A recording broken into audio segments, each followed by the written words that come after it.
시청자 여러분 안녕하십니까. 헬로티비 주간 뉴스입니다. 환경부가 통영과 거제, 남해 등이 포함된 한려해상국립공원 구역을 조정하는 방안을 10년 만에 추진하고 있습니다. 그러자 통영의 섬 주민들이 거세게 반발하고 나섰는데요. 어업이 제한돼 생존권이 침해당한다는 건데 표영민 기자가 자세한 내용 전해드립니다. 통영 한려해상국립공원 동부사무소에 성난 섬 주민들이 모여들었습니다. 환경부가 10년 만에 추진 중인 국립공원 구역 조정안에 항의하기 위해서입니다. 환경부 조정안에는 욕지도 부속섬인 초도와 자설이도 등 16개 섬이 한려해상국립공원에 새롭게 포함됐습니다. 일부 섬 주민들은 환경부가 해당 섬들을 국립공원으로 편입한 이유조차 듣지 못했을 뿐만 아니라 자신들은 공람 대상에서 제외됐다며 분노했습니다. 환경부의 일방적인 국립공원 구역 조정에 반대하는 시민들은 거리로 나와 규탄의 목소리를 높였습니다. 특히 욕지도 인근 주민들은 환경부 계획대로 변경되면 생존권이 위협받는다고 주장합니다. 어업시간과 구역이 제한되고 농작물 재배와 재산권 행사도 불가능하다는 겁니다. 어업을 중점으로 해가 사는 곳입니다. 선 사람들이 생존권이 달려있는 부분인데 이 한려해상국립공원으로 지정을 됨으로써 어민들한테 작업 구간이라든지 작업 시간 이 부분들이 많이 제한을 받게 됩니다. 주민들의 거센 반발에 한려해상국립공원 동부사무소는 난감한 표정을 지었습니다. 국립공원 구역 조정은 환경부 업무인 만큼 공원 사무소는 아무런 권한이 없다는 겁니다. 공원 사무소는 아직 확정된 안이 아닌 만큼 설명회와 공청회를 통해 주민 의견을 반영할 기회가 있다며 진땀을 뺐습니다. 앞으로 공청회라든가 총괄협의회 등의 절차가 남아 있으니까 그 기간에 여러분들이 충분한 아마 설명할 수 있는 그런 기회가 아직 남아 있으니까.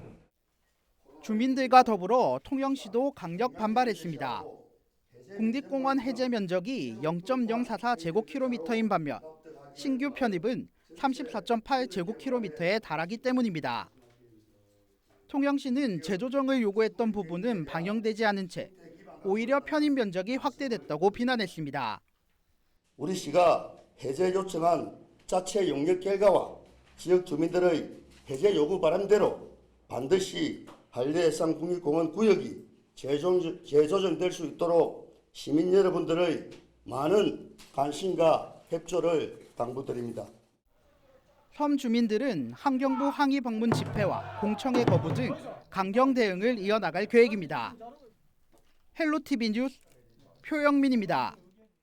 김해 신공항 이슈에 대한 경남과 부산 지역의 관심이 집중되고 있습니다. 이 검증 과정 관련 공정성 논란이 제기된 가운데 국무총리실 검증 결과 발표가 초읽기에 들어갔기 때문인데요. 더불어민주당 이낙연 대표가 최종 결정은 정부의 몫이라고 언급한 만큼 동남권 주민들은 정부의 결단에 촉각을 곤두세우고 있습니다. 장보영 기자입니다. 명절만 되면 김해 곳곳에서 쉽게 볼 수 있는 현수막입니다. 특히 올해 추석은 김해 신공항 반대 목소리의 열기가 더욱 뜨겁습니다. 김해 신공항 진행 여부의 핵심이 되는 총리실 검증이 불공정하다는 논란 때문입니다. 희망이 있는 이야기가 있을 수 있다고 기대를 했었는데 지금 현상으로서는 이렇게 된 게 참 많이 아쉽고 안타깝습니다. 희망도 기대도 못하는 것이 지금 현 상황입니다. 총리실 검증의 화두는 김해 신공항의 안전성. 공항 안전 문제를 두고 의견 충돌이 계속되자 안전분과 검증위원들이 전체 회의에 불참하는 등 단체 보이콧을 했습니다. 일각에서는 안전검증위원들이 회유와 압박을 받아왔고 이들과 합의 없이 최종 수정보고서의 조건부 표결까지 이어졌다는 의혹도 나왔습니다. 정치권에서 나서야 한다는 목소리가 커진 가운데 더불어민주당 이낙연 대표의 발언에 관심이 쏠리고 있습니다. 김해 신공항 검증은 총리실에서 하지만 검증 보고서를 바탕으로 한 최종 결정권은 정부에 있다고 말한 겁니다. 결국 문재인 대통령이 책임져야 한다는 지역민들의 주장과 일맥상통하는 것으로 보이지만 책임 회피에 그치는 발언이라는 비판도 나옵니다. 이런 상황에 총리실 검증위는 최종 보고서 발표 기자회견에 앞서 이번 주 중 부울경 국회의원을 대상으로 검증 자료를 공개하겠다고 밝혔습니다. 최종 의견서를 있는 그대로 투명하게 공개한다면 그거 듣고 나서 저희도 입장을 낼 게 있을지 모르겠고 그 소모적인 경쟁이 아니라 속 시원하게 매듭 지어졌으면 총리실은 늦어도 다음 주 중에 최종 보고서를 발표할 계획입니다. 결정은 정부가 한다고 해도 총리실 검증이 핵심적인 역할을 할 수밖에 없는 만큼 동남권 관문공항에 대한 주민들의 관심은 갈수록 뜨거워지고 있습니다. 헬로티비 뉴스 장보영입니다. 네, 환절기 감기 걸리기 참 쉬운 시기죠. 요즘 같은 때 감기 증상이 나타나면 참 난감합니다. 병원에 가는 것도 걱정이고 또 선별진료소는 설마 코로나19일까는 생각에 주저하기도 하는데 일단 의심 증상이 나타나면 코로나19 진단검사부터 받으라는 게 전문가와 보건당국의 조언입니다. 보도에 안수민 기자입니다. 인후통, 발열, 기침. 환절기가 되면 늘어나는 감기 증상이자 코로나19 증상입니다. 코로나도 바이러스 감염이고 감기도 바이러스 감염이기 때문에 사실 증상은 거의 유사합니다. 그냥 기침, 가래, 호흡곤란이 있을 수도 있고 폐렴을 같이 유발할 수 있기 때문에 증상으로는 사실 구별이 힘든 상황입니다. 의심 증상이 나타나면 어떻게 해야 할까? 전문가와 보건당국은 일단 선별진료소에서 코로나19 진단검사부터 받을 것을 권유합니다. 진단검사를 미룰 경우 감기라면 증상이 악화돼 폐렴으로 이어질 수 있습니다. 원인을 모른 채 치료를 위해 병원부터 찾을 경우 집단 감염 위험이 있습니다. 병원에 오는 환자들은 대다수가 면역력이 약해진 상태인데다 감기 증상을 진료할 때는 마스크를 벗어야 합니다. 특히 동네 병원은 공간도 협소한 경우가 많기 때문에 뒤늦게 확진될 경우 바이러스 전파 가능성이 큽니다. 실제 최근 부산에서는 지역 의원이나 이비인후과 등에서 잇따라 집단 감염이 발생하기도 했습니다. 초기 증상에도 적극적으로 검사 받으시기를 당부드렸습니다. 본인이 판단하기가 어려울 때는 1차 의료기관을 찾으시고 의료기관에 있는 의사 선생님이 만약에 검사를 권고하신다면 적극적으로 검사 받으시기를 당부드립니다. 건강관리의 중요성이 그 어느 때보다 큰 올해 환절기. 개인 위생수칙 준수와 더불어 날씨가 선선해진 만큼 KF94 보건용 마스크를 착용할 것을 전문가들은 추천했습니다. 건조하면 바이러스 감염 위험이 더 커지기 때문에 이 물을 수시로 마셔 수분을 보충하고 체온 관리를 위해서 외출할 때는 겉옷을 챙기는 것이 좋습니다. 헬로티비 뉴스 안수민입니다. 양산 특성화고와 사송일중 설립이 정부 공동투자심사위원회 심사에서 반려됐습니다. 개교가 지연되는 건 아닌지 우려가 나오고 있는데요. 이 소식 권정숙 기자가 전해드립니다. 추진 기간만 올해로 8년째인 양산 특성화고. 신도시가 조성되고도 신설에 어려움을 겪고 있는 사송 1중학교. 도교육청의 자체 투자 심사를 통과하고 양산시가 사업비를 지원하며 기대를 높였지만 두 학교 설립은 다시 발목을 잡혔습니다. 교육부와 행정안전부의 첫 공동 중앙 투자 심사에서 반려됐기 때문입니다. 양산 특성화고는 예비 타당성 조사를 하지 않았고 사송 1중은 자체 투자 심사를 거치지 않았다는 이유입니다. 총 사업비 500억 원이 넘어도 예비 타당성 조사가 면제되는 단순한 학교 시설. 하지만 양산시가 지원하는 특성화고 체육관 건립비 등 57억 원, 사송 1중 다목적 강당 등 6억 5천만 원이 SOC 사업으로 간주된 것입니다. 지역민들도 이게 8년 동안 준비해오던 사항이다 보니까 이번 건에 대해서 되게 안타깝게 생각을 하고 있고 그래도 이제 차후에 준비를 잘 해서 이제 특성화고가 양산에 생길 수 있도록 지역민들과 같이 지자체는 열심히 노력. 타당성 조사 기간은 최소 6개월. 그만큼 계획도 차질을 빚게 됩니다. 당장 기대할 수 있는 것은 오는 12월 있는 교육부의 중앙투자심사입니다. 양산시에 사업비 지원이 많지 않아 교육 자체 예산으로 사업비를 대면 정부 공동 충투를 거치지 않을 수 있습니다. 경남도 교육청은 다각적인 방안을 마련 중이라는 입장입니다. 공동심사로만 가는 방안이 있는 것만은 아니니까 단독으로 가는 방안도 고민을 해서 이제 12월에 이제 만약에 올리게 되면 빠른 시간에 이제 어쨌든 이제 어떤 방법으로 가는 게 가장 바람직한지 저희가 지금 거의 이제 검토 중에 있습니다. 양산 특성화고와 사송일 중의 개교 목표는 각각 2024년 3월과 2023년 3월. 일정에 차질을 빚는 건 아닌지 지역에선 우려가 커지고 있습니다. 헬로티비 뉴스 권정숙입니다.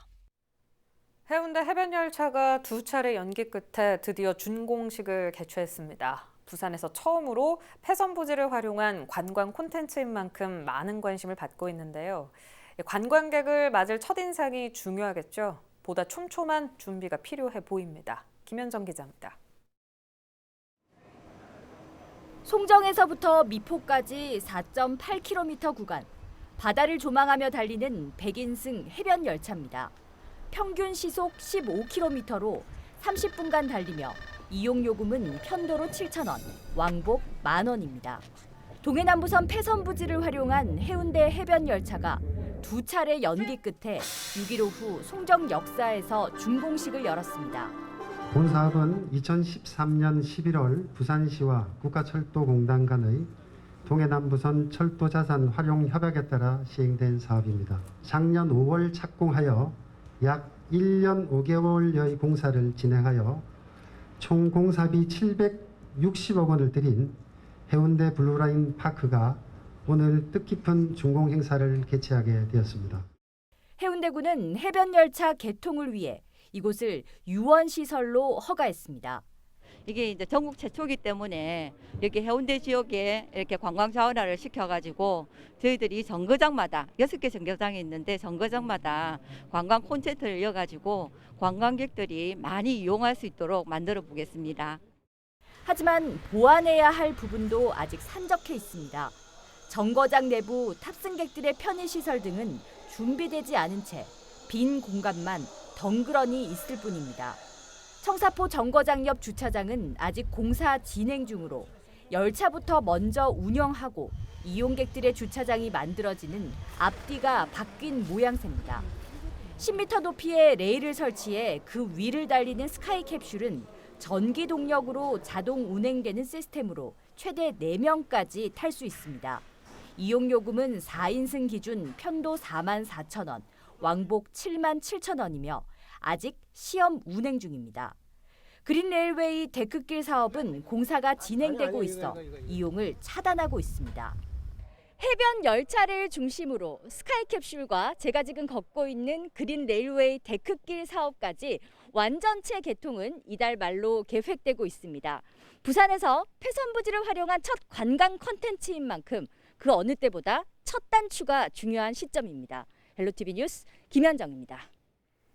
함양에 있는 전기차 회사에서 인도네시아 시장에 전기버스를 수출하는 성과를 냈습니다. 국내 첫 사례인데요. 이 업체는 이미 인도에 100여 대의 전기버스를 수출했는데 해외 시장을 점차 확대하면서 함양군도 한방미소를 짓고 있습니다. 보도에 양진호 기자입니다. 공장 안에서 수십 대의 전기버스가 조립되고 있습니다. 국내 전기버스 시장에서 현대자동차에 이어 2위를 기록 중인 에디슨 모터스의 생산 라인입니다. 국내 최초로 인도네시아 시장에 진출한 전기버스가 이곳에서 생산되고 있습니다. 이미 인도 시장에 100여 대의 전기버스를 수출하며 기술력을 입증한 에디슨 모터스는 해외 시장을 넓혀가며 입지를 다지고 있습니다. 저희가 이 전기버스를 일본에 수출한 이래로 또 그 인도네시아에 수출하게 됐고 또 계약으로는 인도에도 102대의 전기버스를 수출하기로 계약이 되어 있습니다. 실제로는 1000대의 버스를 보급하는데 1차적인 그 계약군이 102대입니다. 그동안 10대 미만의 소규모 국산 전기버스가 수출된 사례는 있었지만 이처럼 100대 이상의 대규모 수출 계약이 이뤄진 건 에디슨 모터스가 국내 최초입니다. 2015년부터 6년 동안 국내에 보급된 전기버스가 700대 수준인 걸 감안하면 적지 않은 물량. 특히 이번에 수출된 전기버스는 산업통상자원부와 한국에너지기술평가원 등 5개 기관과 공동기술 개발을 통해 생산됐다는 점에서 의미가 남다릅니다. 이번에 수출하게 된 전기버스는 저희 한국에너지기술평가원에서 2016년부터 3년간 태국에서 열대 기후형 전기버스 실증 연구를 완료한 결과물로 국가에서 지원한 에너지 R&D 기술 개발이 사업화와 수출로 연계된 대표적인 성공 사례로 지역의 기대감도 점점 커지고 있습니다. 양파와 사과, 산양삼 등 농산품이 주요 수출 품목이었던 함양에서 고부가 가치를 낼 수 있는 공산품 수출이 확대되고 있는 겁니다. 함양군은 에디슨 모터스의 성과에 힘입어 지역 공단으로 다양한 기업을 유치하기 위한 전략을 세우고 있습니다.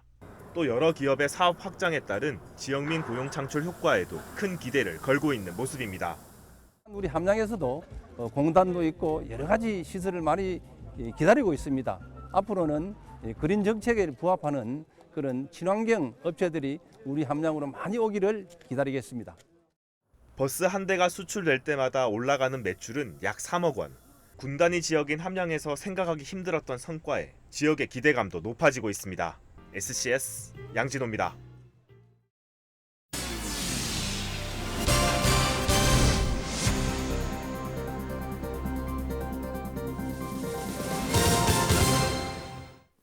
(13일부터) 경남에서 마스크를 쓰지 않으면 10만 원 이하의 과태료가 부과됩니다. 마스크 착용 대상은 모든 경남 도민과 방문자로 변경된 행정명령이 나오기 전까지 다중이 모이는 실내와 실외에서는 반드시 마스크를 써야 합니다. 의무를 위반하면 10만 원 이하의 과태료가 부과되고 위반으로 발생한 검사와 치료 비용에 대해 구상권이 청구될 수 있습니다. 경남도는 지난 8월 28일부터 마스크 착용 의무화 행정명령을 발동해 12일까지 계도기간을 뒀으며 정부 정책과 경남의 발생 상황 등에 맞춰 변경된 세부 지침을 마련하고 있습니다. 올해 1월에서 8월까지 경남, 부산, 울산 지역 아파트 거래량이 지난해 같은 기간과 비교해 100% 이상 증가한 것으로 나타났습니다. BNK 금융경영연구소가 발표한 동남권 부동산 시장 동향 및 전망 보고서에 따르면 올해 1월부터 8월까지 경북 아파트 거래량은 지난해 같은 기간과 비교해 104.8% 늘어난 89,750건을 기록했습니다. 이 같은 수치는 최근 5년 동안 최대 거래량입니다. 지역별로는 부산이 147.1%로 가장 큰 폭으로 증가했고 울산과 경남이 각각 87.8%와 73.4% 늘어났습니다. 매매 가격 역시 올해 3분기에는 전년 동기와 비교해 1.6% 증가했습니다. 지역별로는 울산 지역 아파트 매매가 상승률이 3.9%, 부산도 1.1%를 기록했으며 경남은 0.2% 하락했습니다. 공공기관이 우리말을 올바르게 사용하는 역할을 제대로 할 수 있도록 법적 근거가 강화됩니다. 경남도의회 박옥순 의원이 준비하는 경남 국어 바르게 쓰기 조례 전면 개정안에는 국어 바르게 쓰기 위원회 의무 설치 규정이 신설돼 일본식 한자어 등 행정 용어를 순화하게 했습니다. 또 주요 정책과 사업 이름을 지을 때 기관별로 지정된 국어 책임관과 미리 협의하게 해 외국어나 신조어 사용을 억제하게 했습니다. 현재 법률 검토 중인 개정안은 오는 11월 발의될 계획입니다. 경상남도는 내년도 생활임금 시급을 1,380원으로 확정했습니다. 한 달 209시간 근무 기준 월급으로 환산하면 217만 원으로 올해보다 8만 원이 인상된 액수입니다. 이는 올해 생활임금에서 내년도 최저임금 상승률 1.5%와 다른 시도 사례를 적용해 산정한 것으로 경남 공공기관의 기간제 종사자 500여 명에게 적용됩니다. 네, 이상으로 뉴스 마칩니다. 오늘 뉴스는 유튜브 채널 헬로 경남 통해서 다시 보실 수 있습니다. 시청해주신 여러분 고맙습니다.